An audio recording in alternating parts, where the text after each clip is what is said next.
সহজ যুগ আজিৰ মহাযুগ জ্ঞান পদ্ধতিৰ জৰিয়তে বিশ্বনাথ চাৰিআলিস্থিত ৰাষ্ট্ৰীয় বিদ্যালয়ত অনুষ্ঠিত 3দিনীয়া শিক্ষক প্ৰশিক্ষণৰ সফল সামৰণি পৰে। প্ৰশিক্ষণত কেইবাখনো বিদ্যালয়ৰ শিক্ষকসকলক যোগা আৰু ধ্যানৰ দ্বাৰা কুণ্ডলিনী জাগৰণ আৰু আত্ম সাক্ষাৎকাৰ প্ৰদান কৰা হয়।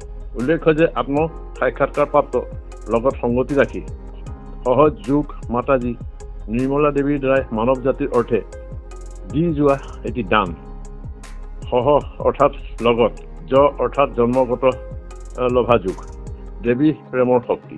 এই শক্তিৰ মানুহৰ ৰাজহাড় অন্তত ত্ৰিকোণকাৰ অস্তিত্ব বিদ্যমান যাক কুণ্ডলিনী নামেৰে জনা যায়। ইয়াৰ পৰমাত্মাৰ সৰ্বব্যাপী শক্তিৰ মিলনক যোগ কোৱা হয়। প্ৰশিক্ষণৰ কিছু দৃশ্য বিহেল লেভত দাঙি ধৰা হ'ল।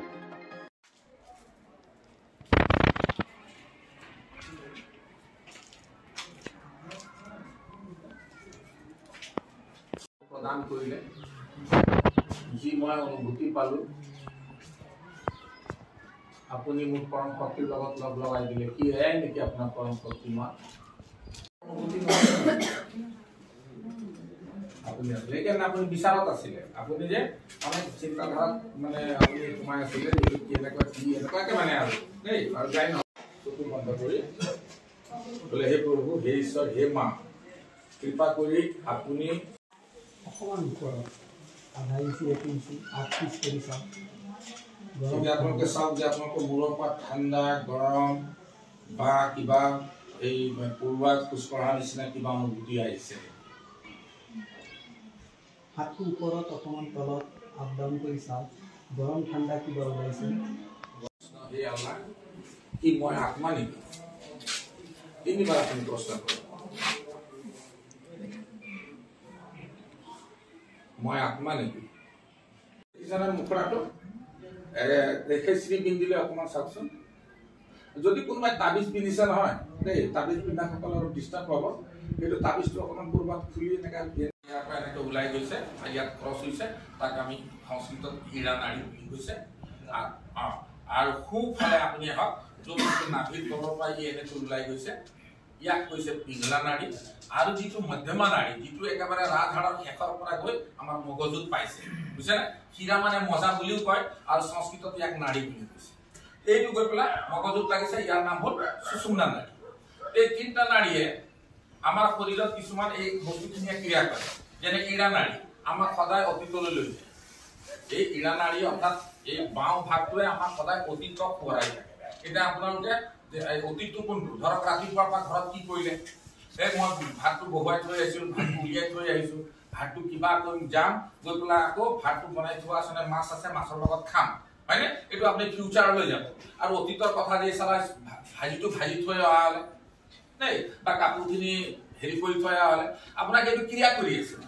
অতীতটোৱে আপোনাক ক্ৰিয়া কৰি আছে অৰ্থাৎ এই পাষ্টে এই নাড়ীটোৱে আপোনাক এই কামখিনি কৰে। ছেকেণ্ড এই নাড়ীটোৱে কৰে কি যে যদি আপোনাৰ শুদ্ধ ইচ্ছা শক্তি হয় নহয় সেই শুদ্ধ ইচ্ছা শক্তি কাৰ্যৰত কৰে এই পিংলা নাড়ী। আৰু মধ্যমা নাড়ীটোৱে কি কৰে যদি ইয়াত আপুনি ক্ৰিয়া কৰিবলৈ যায় নহয় ই আপোনাক সদায় ব্লেন্সিং এই পদ্ধতিটো তেখেতে উদ্ভাৱন কৰিলে। আৰু আজি গোটেই বিশ্বত ভাল ভাল এই সকলো শৰীৰত আছে যিখিনি নেকি আমাৰ শৰীৰত যিখিনি কাম যেনে উশাহ নিশাহ লোৱা কথা কোৱা দেই তাৰপিছত আপোনাৰ চকুৰে চোৱা এইখিনি হ'ল স্বয়ংক্ৰিয়া। ইয়াত আমি ক'তো শৰীৰৰ পৰা তাক জোৰ দিব নালাগে হয়নে? সি নিজে নিজে হয়। কিন্তু আমি আজিলৈকে ভাবিছিলো নে যে এই বস্তুবিলাক কেনেকৈ নিজে নিজে হৈ আছে। তো তাৰ পাছতেই এই বস্তু দুটা বাইদেৱে আমাৰ মায়ে উদ্ভাৱন কৰিলে। এইটো যেতিয়া জাগৃতি কৰা হ'ব না জাগৃতি কৰাৰ লগে লগে মানুহৰ মাজত এটা ব্লেন্সিং আহিব। 5 ৰিপু ডমিনেট হ'ব, 5 তত্ত্ব ডমিনেট হ'ব। 5 তত্ত্ব যেতিয়া আপোনাৰ শৰীৰত শুদ্ধ হৈ থাকিব। 5 তত্ত্ব মানে জানেনে? 5 এলিমেন্টছৰ বিষয়ে জানেনে? আকাশ। এই 5টা তত্ত্বৰে আমাৰ গোটেই বডি অৰ্থাৎ প্ৰাণী জগত আৰু উদ্ভিদ জগত নিৰ্মিত।